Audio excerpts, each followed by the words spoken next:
3 donagina tuxumdan shunaqa baland chiqadigan va bir hafta tursa ham qotib qolmaydigan, tez va oson tayyor bo'ladigan, asalni qizartirib, kuydirib ham o'tirmasdan shunaqa oppoq xamirdan qip-qizil chiqadigan midoi tayyorlash sirini o'rgataman. Bu midoini o'zim ham zakazga tayyorlayman. Bemalol zakaz uchun bir kun oldin buyurtma bersanglar bo'ladi. Bir hafta tursa ham qotib qolmaydi. Hamma sirlarini video davomida aytib o'taman. Grammlarni tagiga yozib ketaman. Toza asal solsanglar qizarib chiqadi. Toza asal, sariyog' va 3 dona tuxum, shakarni solib gazda eritib olamiz. Erigan massaga sodani solib yana yaxshilab eritib olamiz.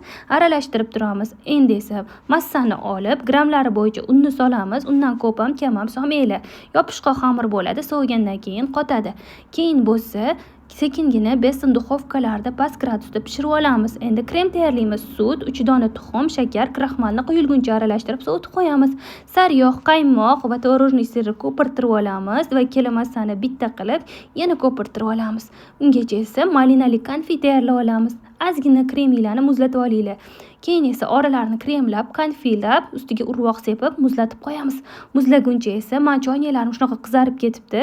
Bavi bilan tezgina qaynab turgan suvga solib tozalab olamiz. Juda tez va oson toza bo'ladi. Endi choylar bilan olib ko'rsanglar, maza qilib yeb olasizlar. Albatta tayyorlab